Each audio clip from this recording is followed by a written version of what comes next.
తిరుపతి చిత్తూరు జిల్లా ఈ మైనర్ అత్యాచారం కేసులో నిందితుల్ని పోలీసులు ఒక ఊరేగింపులా తీసుకెళ్తున్నారు. ఇది కరెక్టా? ఎందుకంటే కోర్టు నాకు తెలిసి దీని మీద ఖచ్చితంగా ఏదో ఒక కామెంట్ చేస్తుంది. ఎందుకు మనవాడు అటు ఇటు చూస్తుంటాడు అంటే అని అడుగుతారు కదా, మీరు ఎటోడో చూస్తున్నారు అంటే ఈ వెళ్ళే దారిలో కార్లు మన మీద దూసుకుపోయే ప్రమాదం ఉంది, హైదరాబాద్ కదా. ఇట్లా నిందితుల్ని ఇలా సంకెళ్ళు వేసి రోడ్డు మీద తీసుకెళ్ళడం తప్ప ఒప్ప కాదు, శ్రేయస్కరమా కాదా అనేది పోలీసుల డిపార్ట్మెంట్ ఆలోచించాలి. లేకపోతే ఏమవుతుందంటే ఎవరైనా ఆ కుటుంబ సభ్యులు, బాధిత కుటుంబ సభ్యులు వాళ్ళ మీద దాడి చేయొచ్చు, లేదంటే వీళ్ళు ఒకవేళ అసలైన నిందితులు కాదు అని తెలిసిన రోజు, ఒకవేళ తెలిస్తే వారి పరువు గంగలో కలిపారు కదా అని చెప్పేసి కోర్టులకే ఎక్కవచ్చు. అసలు ఇలా ప్రాసెషన్ లాగా తీసుకెళ్ళడం అనేది చట్టంలో ఎక్కడా లేదు. ఎంత పెద్ద నేరం చేసిన వాడినైనా అలా ఓపెన్గా తీసుకుపోరు. ఎందుకంటే అలా నేరం చేసిన వాళ్ళు వీళ్ళే అని చెప్పడం ద్వారా ఏం సందేశం ఇస్తున్నారు? సరే, మనకు జరిగిన ఎన్కౌంటర్లకు సంబంధించి అంటే హీరోయిక్గా ఉండొచ్చు, కానీ నిజంగా ఆ ఎన్కౌంటర్ చేసిన వాళ్ళు ఇంకా కోర్టుల చుట్టూ తిరుగుతూ ఉంటారు.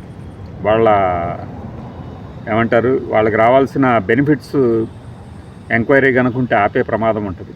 ఇవన్నీ పోలీసుల కోణం అయితే, ప్రజల కోణంలో ఇది ఉంటుంది. ఇక మానవ హక్కు సంఘాలు అనేవి ఎటు ఇప్పుడు రైతులకి సంఖ్యలు వేసి తీసుకెళ్తున్నారు, ఇది ఎక్కడ న్యాయం అని చెప్పేసి కోర్టులని అడిగినప్పుడు కోర్టులు చివాట్లు పెట్టిన సంఘటనలు కానీ, ప్రజా సంఘాలు అడిగే పరిస్థితులు కానీ ఉంటాయి. కానీ ఇక్కడ అత్యాచారం చేశారు అని చెప్పేసి నేను అనుకోవటం ఏంటంటే ఈ న్యూస్ ఛానల్స్ హడావిడి చేస్తున్నాయి, కానీ పోలీసులు మామూలుగానే తీసుకెళ్తున్నారు, న్యూస్ ఛానల్స్ హడావిడి చేస్తుంటారు.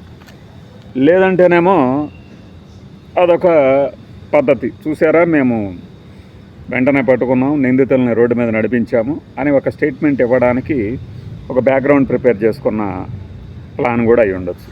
బట్ ఏదేమైనా కూడా దీని మీద కోర్టు స్పందిస్తుంది.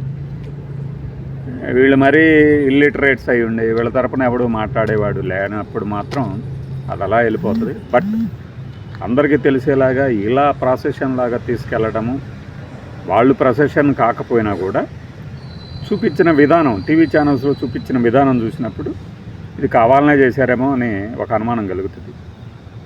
దీని మీద కోర్టు ఒక కామెంట్ చేస్తుందని నేను భావిస్తున్నాను.